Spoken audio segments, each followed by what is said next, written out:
وہ ہمارے تینوں گھروں میں گھسی ہوئی ہیں، سب بچوں کے بارے میں ان کو معلومات ہیں، اور سارے گھر والوں کے بارے میں، سب سسرال کہاں، کتنے سالے ہیں، کتنی سالی ہیں، پوری رپورٹ ہوتی ہے ان کے پاس، ایک ایک گھر کی رپورٹ ہوتی ہے. اور یہ رپورٹیں ساری کہاں پہنچتی ہیں؟ یہ یورپ امریکہ پہنچتی ہیں. تو یہ گڑبڑ ہو رہی ہے. اسامہ بن لادن کو بھی جو پکڑوایا تھا نا،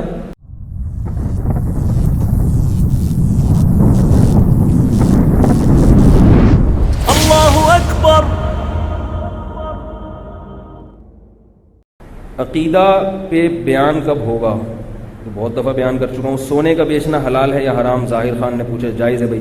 یاسر خان بولتے ہیں یہ پولیو ویکسین کے بارے میں کچھ باتیں سنی ہیں، میں اس میں نسل کشی ہے کیا؟ یہ بھائی پولیو کے بارے میں نے ڈاکٹروں سے جو تحقیق کی ہے، جو میں کئی ڈاکٹروں سے ملا ہوں جو دیندار ہیں، وہ کہتے ہیں یہ بات غلط ہے کہ اس میں نسل کشی ہے.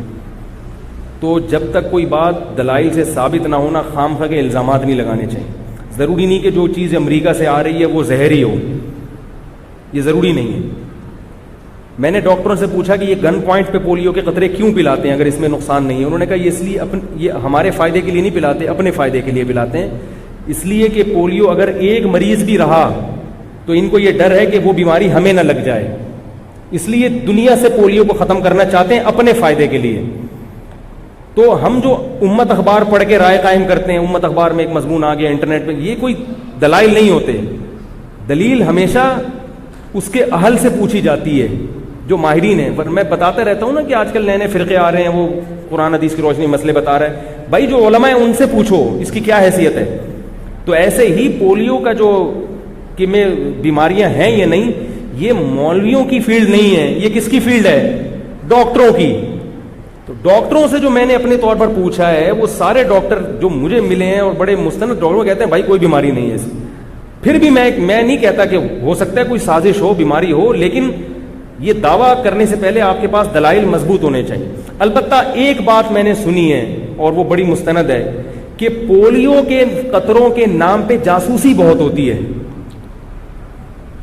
نہیں یاری بات سمجھ.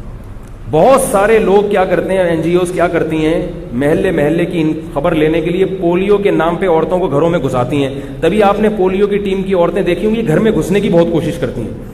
اور یہ اتنی ان کی معلومات ہوتی ہیں، ان کو چپے چپے کا پتہ ہوتا ہے. تو یہ ہمارے لیے نقصان دہ ہو سکتا ہے کہ ہم اپنی ساری گھریلو معلومات کسی کو کیوں دے رہے ہیں. تو ان سے اگر پلوانا ہے تو گھر کے باہر، بولے گھر میں نہیں گھسو. اتنی معلومات ہے. میں کچھ دن پہلے یہاں چلتا ہوا جا رہا ہوں، 2-3 عورتیں جا رہی ہیں جو کسی محلے کی بھی نہیں. کریں اور طارق صاحب کیا حال ہے؟ بڑے میں نے کہا یہ کیا بھائی، ایسے جیسے کوئی بچھڑے ہوئے پرانے تعلقات ہوں ہمارے. اور ایسے طارق صاحب خیریت سے ہیں؟ اور سنائیں آپ کی وہ بچی کہاں ہے آج کل؟ وہ آپ کے تو اتنے بچے، پوری معلومات اس کو میرے بارے میں پتہ چلا. وہ کیا کہاں سے؟ وہ پولیو ٹیم تھی. وہ ہمارے تینوں گھروں میں گھسی ہوئی ہیں، سب بچوں کے بارے میں ان کو معلومات ہیں، اور سارے گھر والوں کے بارے میں، سب سسرال کہاں، کتنے سالے ہیں، کتنی سالی ہیں، پوری رپورٹ ہوتی ہے ان کے پاس، ایک ایک گھر کی رپورٹ ہوتی ہے. اور یہ رپورٹیں ساری کہاں پہنچتی ہیں؟ یہ یورپ امریکہ پہنچتی ہیں. تو یہ گڑبڑ ہو رہی ہے. اسامہ بن لادن کو بھی جو پکڑوایا تھا نا، وہ سنا ہے پولیو ٹیم نہیں پکڑوایا تھا. تو یہ جو سارے سیٹ اپ ہے نا، یہ جاسوسی اس پہ ہو رہی ہے، یہ ڈینجرس چیز ہے. باقی پھر بھی اگر کوئی پولیو سے بچتا ہے، کسی کی اور تحقیق ہے تو بھائی اس کی تحقیق ہے، یہ ہمارا کام ہی نہیں ہے.